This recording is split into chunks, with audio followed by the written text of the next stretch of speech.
Hello everyone, my name is Professor Albert Nygren. I'm the Executive Director and the Curator of the New Jersey Film Festival, which is based at Rutgers University, and we're proud to present our 42nd biannual New Jersey Film Festival starting on January 26th, 2024.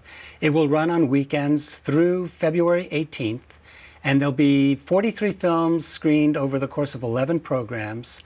The film festival will be a hybrid one, which means that we'll be showing films online as well as in person.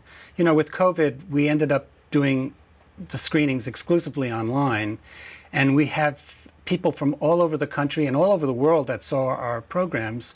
So we have one lady from Oklahoma who watches everything. So we really didn't want to eliminate the online component, but we really want to get back to our original model, which is to show films in person.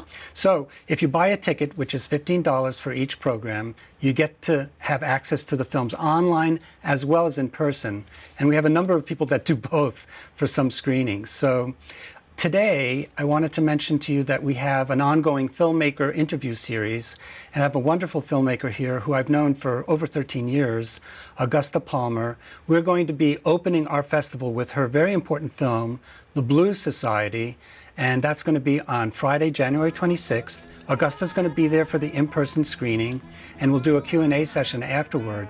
So welcome, Augusta. Nice to see you again. Nice to see you, Al. Thanks for having me. I love your films in general because this is the third one we've shown. And the first one we showed was The Hands of Fatima, which was a really interesting music documentary in a way. This one is also a music documentary. Tell us about how you got involved in making this film. So I heard there was this footage of the 1969 Memphis Country Blues Festival that had been kept in a basement for 40 years. And I heard that from Nancy Jeffries, who appears in the film now, because she was one of the organizers, together with my dad, of the Memphis Country Blues Festivals of the 1960s. And she was, in fact, the only organizer who was still alive at that point. Wow. And this, when I first heard about the footage, was probably around 2013, I think. It's a really long time ago. And we went, Nancy and I went and listened to the audio, which couldn't at that point be synced with the video. And, I mean, not video, sorry, film, and then watched the 16 millimeter on rewinds. So I was glad that when I was first starting out, I had worked as a 16 millimeter assistant editor. So you knew how to do it. So I knew how to do it. Yeah, and I was very fascinated by this footage and this festival, which had been really important to all the people who were involved in it. And I knew that it had been really important to my dad, who by that time had been dead for quite a while, but I remembered him talking about it. And when I was looking back at books he wrote, like he wrote a book called Deep Blues. Yeah. Often his bio, like the first or second sentence was like organizer of the Memphis Blues Festival or the Memphis Country Blues Festival.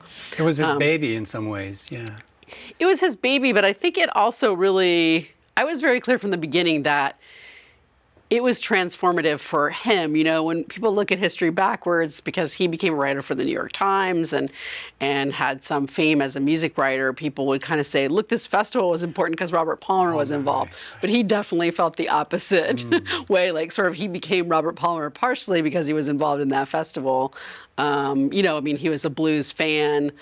But I think the idea that he wrote a book called Deep Blues, you know, it really came out of his involvement with organizing these festivals. Yeah, and I think your documentary is wonderful because I actually have that book. And I knew about some of the performers, but it's nice to see them performing and to kind of get to interact with them that way. But the festival itself was also an interracial festival, right? Because at that time, we're talking the 1960s, and it's still very segregated down in Tennessee.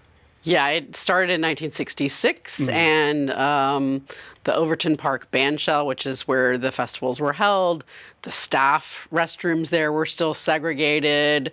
You know, legally, no one was banned from Overton Park, but, you know, de facto, there really was segregation. There were most events at that bandshell were kind of orchestral, high culture events with all white audience and mainly white performers. Elvis ended up playing there, so there were Wow. some different things happening. But it was pretty radical at that point to have this festival featuring Black American culture at the center of town in a very white area, in a very white space. Wasn't there a KKK rally right before the festival?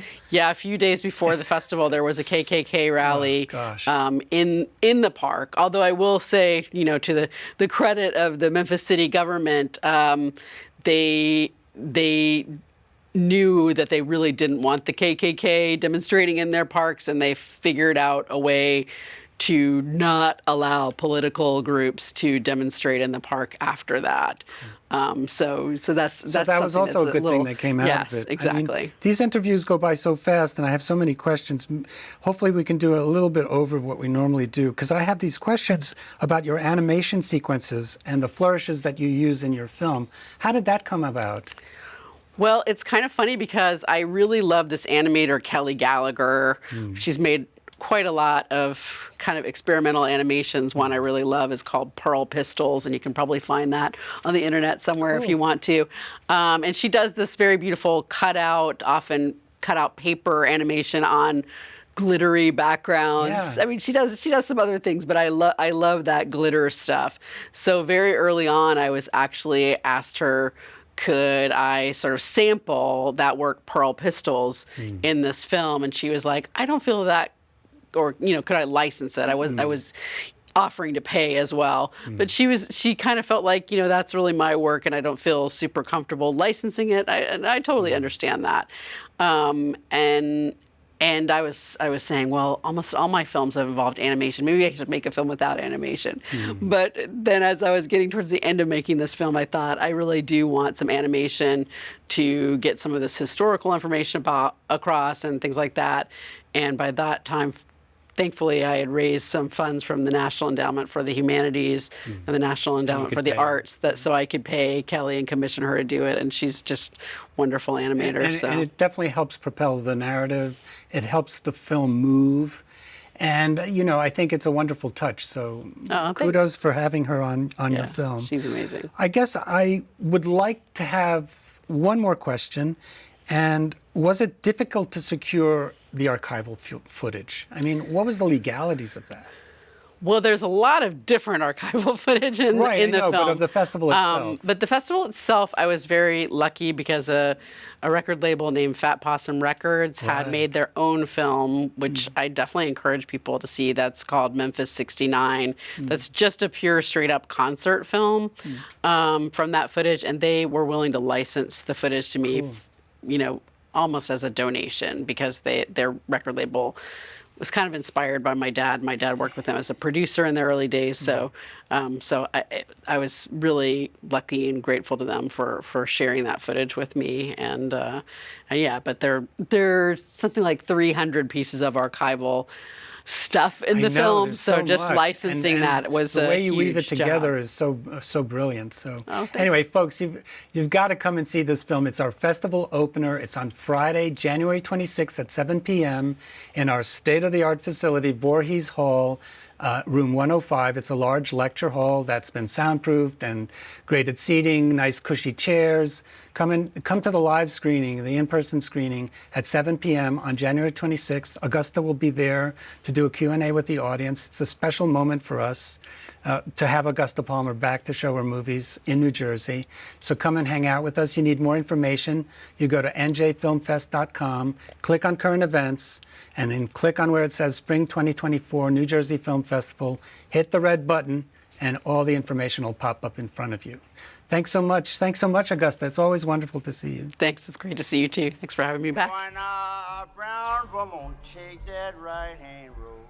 And people came from Europe, from all over the country, not in massive numbers, but in numbers, along with the people from the region of the South.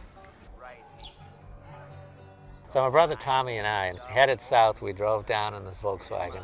Driving down, I'd recognized all the local signs. I mean, I was going to Brownsville. I'm going to take that right-hand road. I mean, everything about it. I mean, Tommy and I just laughed at ourselves, quoting blues lyrics back and forth. And that woman woman I love, and she got great long curly hair. That year, having a 3-day festival, it really expanded somewhat. I mean, before that, we really hadn't been able to draw too much of the whole Memphis soul music thing. That was a whole different circuit.